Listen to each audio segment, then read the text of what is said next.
Ako po si Marlon Solmiano Jr. Nakatira sa lungsod ng Tacloban. Ibabahagi ko lang po ang aking kakatuwang karanasan tungkol sa multo. Nagsimula ang lahat noong 8 years old pa lang ako. Piyesta ng mga patay noon, November 1. Hindi ko maalala na ang taon. Kamamatay lang ng tiyuhin ko na si Tito Rolly at kauuwi lang namin galing Bataan. Doon kasi pinalibing ang tito ko.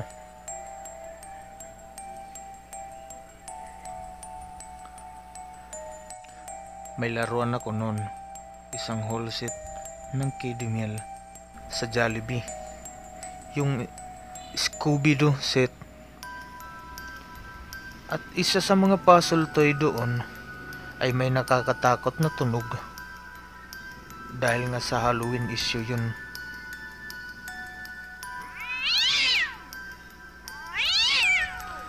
Desperas ng Halloween noon nang sinabihan ako ng ate ko na may naglalaro daw ng kanyang buhok ng gabing yun. At may nakita siyang dalawang bata naglalaro at naghahabulan. At tinawakan nito ang aking laruang baril-barilan. Ang ate ko naman ay lumipat ng higaan at tumabi sa amin. Sa lapag lang kasi siya nakahiga at kami ay nasa papag. Kasama ko ang mama ko at ang ate ko. Nasa baba lang kami noon ng 2-story house. Doon kami nakahiga sa may sala. Bali 3 kami. Ako, si mama at si ate ko. Sa katabi ng inihigaan namin ay mayroong malalaking bintana, 3 malalaking bintanang jalousie. Gabi na at matutulog na kami noon.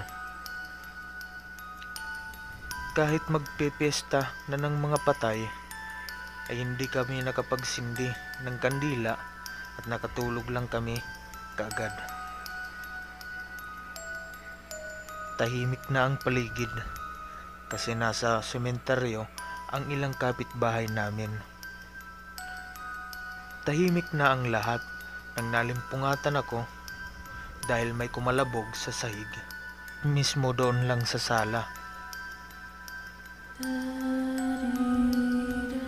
Nagulat ako nang malaman ko na ang laruan ko pala ang kumalabog. Napag-isip-isip ko na baka nahulog lang o natadyakan ng ate ko.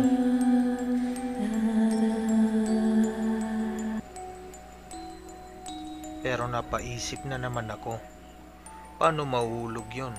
Nakapuzzle yun. At nakadikit sa ibang laruan ko.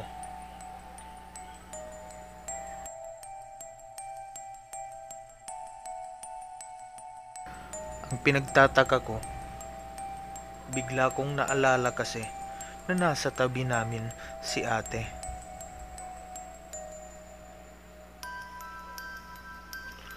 Tumunog ng nakakatakot ang laruan kong yun.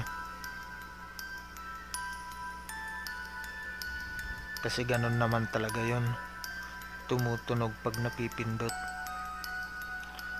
Kasabay ng pagkalabog at pagtunog ng laruan ko, ay biglang yumakap sa akin si mama. Nanginginig sa takot ang mama ko.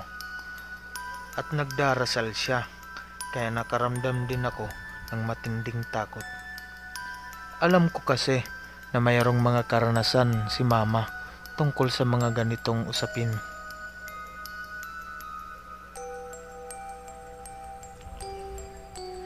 Kasunod nun ay may narinig ako na may bumaba sa hagdanan galing 2nd floor,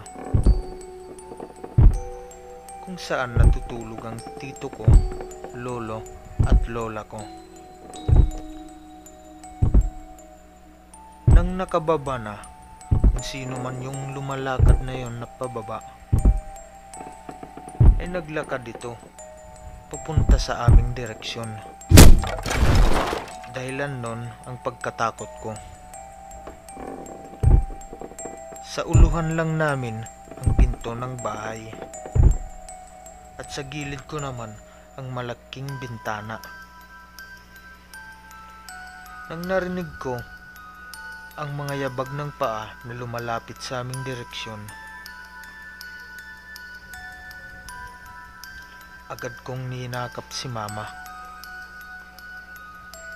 Hinakap ko siya ng mahigpit.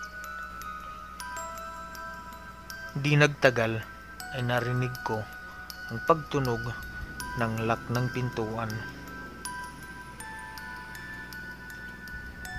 Maya-maya pa ay bumukas ito. Mabigat din ang pinto namin dahil gawa ito sa kahoy.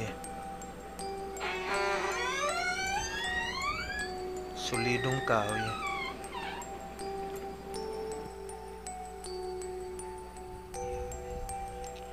At dahil dito, tumutunog ito.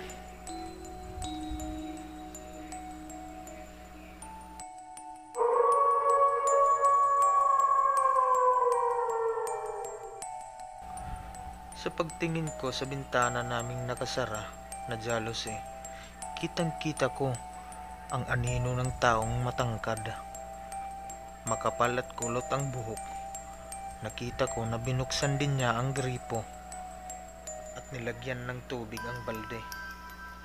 Nagtaka ako kung bakit ko nakita ang anino ng gripo at ng balde, sapagkat mataas naman ang bintana ng bahay namin at mababa lang ang gripo. Bakit ganon? May kortina naman ang bintana namin. Pero sa paningin ko, walang kortina. Kaya aninag ko ang mga anino.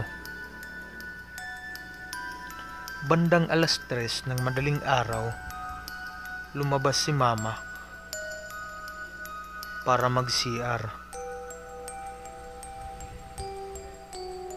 Nang may narinig siyang tumatawang bata sa likuran niya, kaya dali-dali siyang pumasok ng bahay namin at natulog ulit.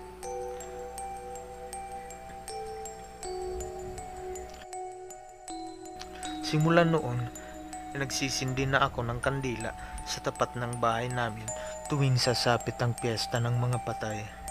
Sabi pa ni mama, si tito ko daw yon, dahil hindi pa nag 40 days nung namatay siya.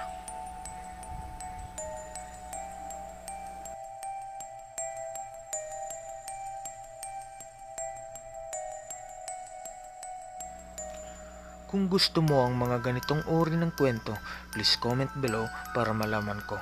At kung bago ka pa lang dito sa aking channel, please subscribe, hit the like button, and hit the notification bell para updated ka lagi sa mga bago kong uploads. This is Saran Tawaray, signing out.